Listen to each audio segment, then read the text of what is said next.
사랑하는 성도 여러분, 주님의 이름으로 문안드립니다.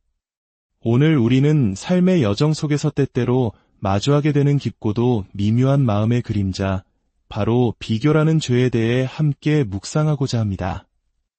혹시 다른 사람의 삶을 바라보며 마음 한구석이 아려오거나 알 수 없는 불안감에 휩싸여 본 적 없으신가요? 혹은 반대로 누군가보다 내가 더 나은 위치에 있다는 생각에 안도감을 느끼신 적은 없으신지요? 이 모든 감정의 뿌리에는 오늘 우리가 다룰 비교라는 문제가 깊이 자리하고 있습니다. 오늘 말씀을 통해 주시는 하나님의 깊은 위로와 지혜를 나누기 전에 잠시 시간을 내어 이 채널을 구독하고 좋아요를 눌러주시면 감사하겠습니다. 여러분의 이 작은 손길은 이 은혜의 메시지가 더 많은 영혼에게 흘러가는 귀한 통로가 될 것입니다. 여러분의 나눔이 누군가에게는 절실한 위로와 축복이 될 수 있음을 믿습니다. 주님의 평강이 지금 이 순간 여러분과 함께 하시기를 간절히 기도합니다. 자, 이제 성경 요한복음 21장과 로마서 1장을 마음속에 펴시고 주님의 음성에 귀 기울여 보겠습니다. 오늘의 이야기는 부활하신 예수님께서 베드로와 나누시는 깊은 대화에서 시작됩니다. 예수님께서는 베드로에게 3번이나 내가 나를 사랑하느냐 물으시고 내 양을 먹이라는 사명을 주십니다. 그리고는 아주 무거운 예언을 하십니다. 요한복음 21장 18절 말씀입니다.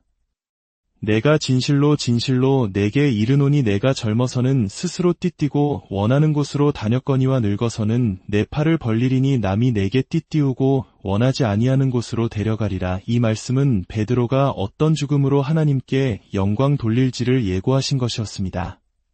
즉, 베드로는 끔찍한 순교를 당하게 될 것이라는 말씀이었습니다.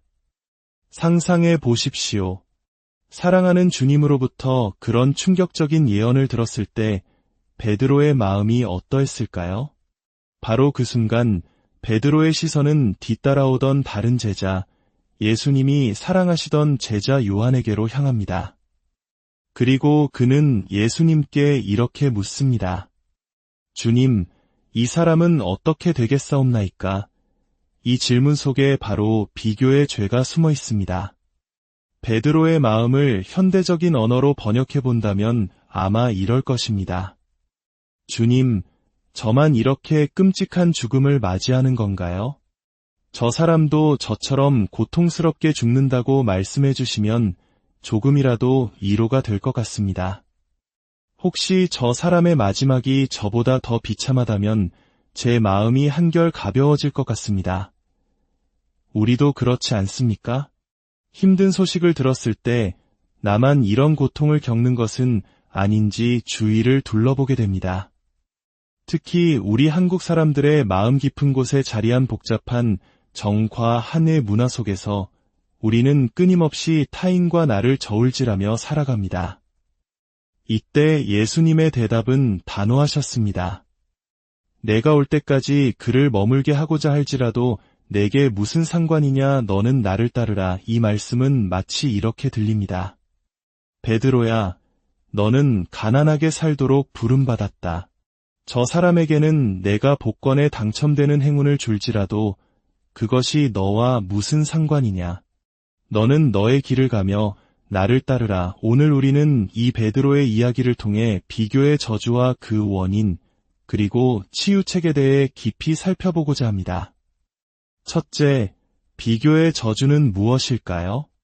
비교는 우리 마음의 2가지 독초 중 하나를 반드시 피워냅니다. 바로 열등감 아니면 우월감입니다. 다른 선택지는 없습니다. 우리는 다른 사람의 집, 직장, 배우자, 자녀를 나의 것과 비교합니다.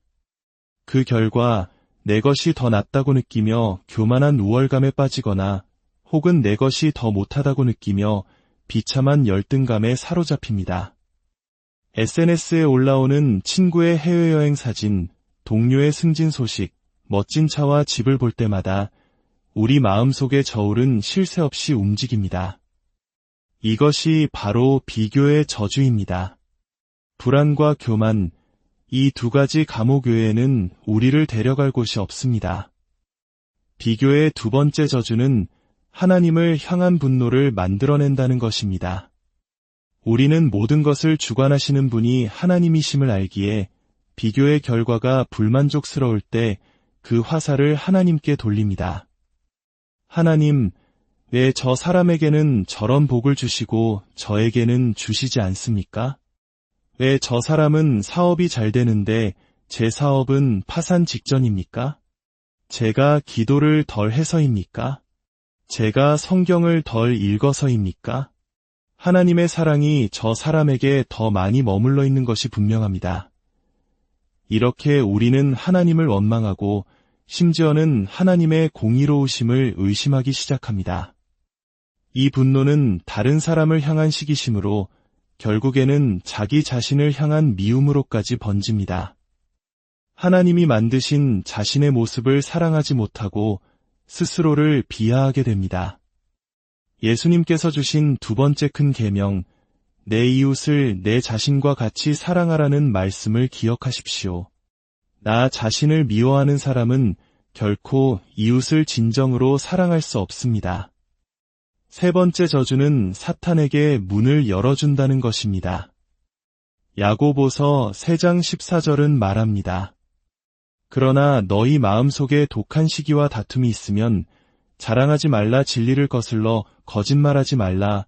이러한 지혜는 위로부터 내려온 것이 아니요 땅 위의 것이요 정욕의 것이요 귀신의 것이니 그렇습니다.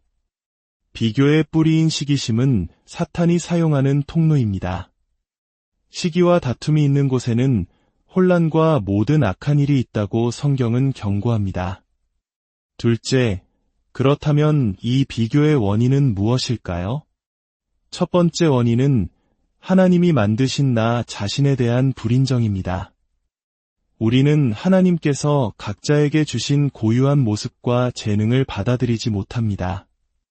세상에 완벽한 사람은 아무도 없습니다. 아주 똑똑하고 외모가 뛰어난 사람에게도 분명 부족한 부분이 있습니다.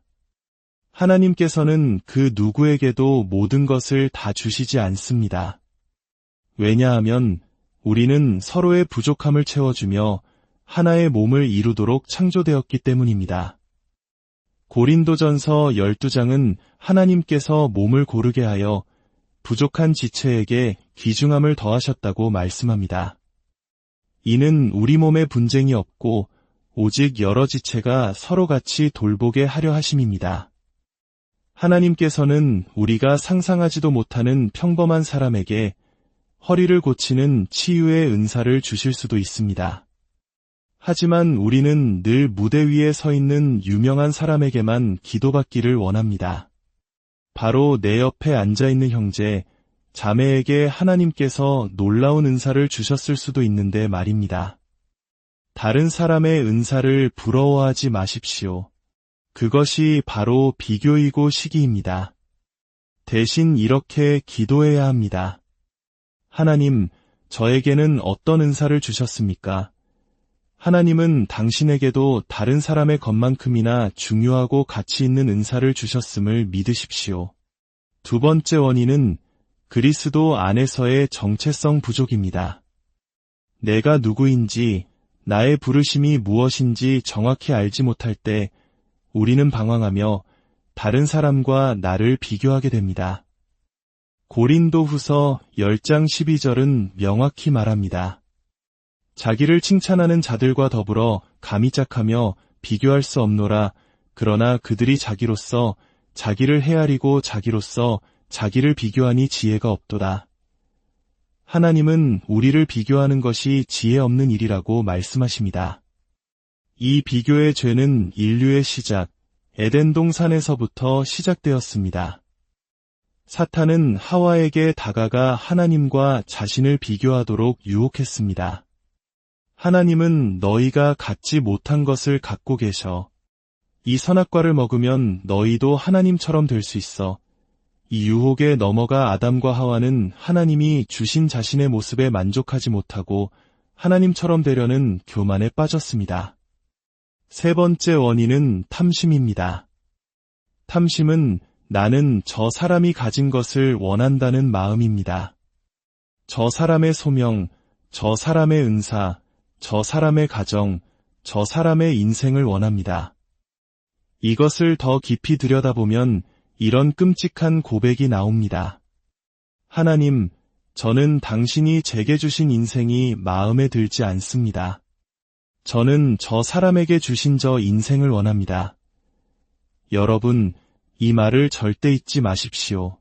탐심은 하나님이 주신 것에 대한 가장 높은 수준의 배은망덕이며 하나님의 얼굴에 주먹을 날리는 것과 같은 행위입니다. 골로새서 3장 5절은 탐심은 곧 우상 숭배라고 말합니다. 왜 그럴까요? 우상은 하나님의 자리를 대신하는 모든 것입니다. 우리가 하나님이 다른 사람에게 주신 것을 탐내는 순간 그 사람 혹은 그것이 우리의 우상이 되어버립니다. 셋째, 그렇다면 이 끔찍한 비교의 죄를 어떻게 치유할 수 있을까요? 로마서 1장 21절이 그 해답을 제시합니다.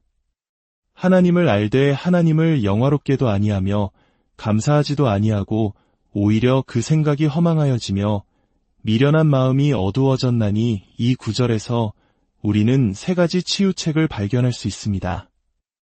첫 번째 치유책은 하나님을 영화롭게 하는 것입니다. 다른 말로 하나님을 확대하는 것입니다. 어린 시절 돋보기를 가지고 놀아본 기억이 있으실 겁니다. 돋보기는 작은 것을 크게 보이게 합니다. 우리는 바로 그 돋보기로 하나님을 크게 보아야 합니다. 그분의 위대하심과 사랑을 확대해야 합니다. 그러나 우리는 종종 그 돋보기를 다른 사람의 성공, 다른 사람의 소유물, 다른 사람의 삶에 가져다 댑니다. 그것들을 실제보다 더 크고 대단하게 만듭니다. 이제 그 돋보기를 하나님께로 돌리십시오. 하나님 외에 다른 어떤 것도 내 마음속에서 크게 만들지 마십시오. 당신의 시선과 초점을 오직 하나님께 고정하십시오. 두 번째 치유책은 감사하는 삶을 사는 것입니다. 감사는 은혜를 아는 태도에서 비롯됩니다. 내가 가진 그 어떤 것도 내 힘으로 얻은 것이 아니며 모든 것이 하나님의 은혜임을 깨달을 때 우리는 진정으로 감사할 수 있습니다. 당신의 가정, 건강, 직장, 자녀, 심지어 오늘의 호흡까지도 모두 하나님의 선물입니다. 감사는 훈련입니다. 오늘부터 매일 하나님께 10가지씩 감사하는 습관을 들여보십시오. 주님, 제게 가정을 주셔서 감사합니다. 주님, 저를 이렇게 만들어주셔서 감사합니다. 주님, 제게 주신 소명에 감사합니다. 감사의 고백이 쌓일 때 비교의 마음은 눈 녹듯 사라질 것입니다. 세 번째 치유책은 마음을 새롭게 하는 것입니다. 로마서의 사람들은 그 생각이 허망해졌다고 했습니다. 우리의 생각이 세상적인 것에 머물러 있을 때 비교의 죄는 쉽게 틈탑니다. 마음을 새롭게 하는 유일한 길은 하나님의 말씀으로 돌아가는 것입니다. 매일 하나님의 말씀을 묵상하며 우리의 생각과 가치관을 하늘의 것으로 채워나갈 때 우리는 세상의 기준이 아닌 하나님의 시선으로 나 자신과 다른 사람을 바라볼 수 있게 됩니다. 혹시 최근 말씀 읽기를 게을리하셨다면 정죄감에 빠지지 마시고 오늘 다시 성경을 펴십시오. 하나님의 말씀은 우리를 위한 최고의 선물입니다. 이제 다시 베드로에게로 돌아가 봅시다. 그는 비교의 죄를 완전히 극복했을까요? 저는 그렇다고 믿습니다. 30년이 넘는 세월이 흘러 순교를 앞둔 베드로는 베드로후서에서 이렇게 기록합니다. 나는 우리 주 예수 그리스도께서 내게 지시하신 것 같이 나도 나의 장막을 벗어날 것이 임박한 줄을 알미라. 그는 30년 넘게 자신이 어떻게 죽을지 알고 살았습니다. 역사에 따르면 베드로는 로마에서 십자가에 거꾸로 매달려 순교했습니다. 그는 스스로 나는 나의 주님과 같은 방식으로 죽을 자격이 없는 자입니다. 라고 말했다고 전해집니다. 이 얼마나 놀라운 고백입니까? 그는 자신의 삶의 마지막, 죽음의 순간에서조차 자신을 예수님과 비교하지 않았습니다. 그는 오직 주님만을 높이며 자신의 길을 묵묵히 걸어갔습니다. 사랑하는 성도 여러분, 성령께서는 오늘 이 말씀을 통해 우리의 마음을 비추고 계십니다. 우리를 넘어지게 하는 비교라는 걸림돌을 제거하고 하나님께서 예비하신 풍성한 삶으로 우리를 인도하기 원하십니다. 이제 잠시 눈을 감고 기도하겠습니다. 거룩하신 하나님 아버지, 오늘 말씀을 통해 우리 안에 숨겨져 있던 비교의 죄를 보게 하시니 감사합니다. 우리는 너무나 자주 다른 사람과 나를 비교하며 열등감과 교만함 속에서 방황했고 주님을 원망했으며 사탄에게 마음의 문을 열어주었습니다. 주님, 이 어리석은 죄를 용서하여 주시옵소서. 이제 우리의 시선을 세상이 아닌 주님께 고정하기를 원합니다. 우리의 삶을 돋보기로 주님만을 확대하며 주님을 영화롭게 하게 하옵소서. 우리에게 주신 모든 것이 은혜임을 깨닫고 범사에 감사하는 삶을 살게 하옵소서. 매일 주님의 말씀으로 우리의 마음을 새롭게 하여 세상의 가치관이 아닌 하나님의 지혜로 살아가게 하옵소서. 베드로처럼 우리에게 주어진 각자의 십자가를 묵묵히 지고 오직 주님만을 따르는 참된 제자의 길을 걷게 하여 주시옵소서. 주 예수 그리스도의 이름으로 간절히 기도드립니다. 아멘. 주 예수 그리스도의 은혜와 하나님의 무한하신 사랑과 성령의 교통하심이 오늘 말씀을 듣고 결단하는 모든 성도님들 위해 지금부터 영원까지 함께 하시기를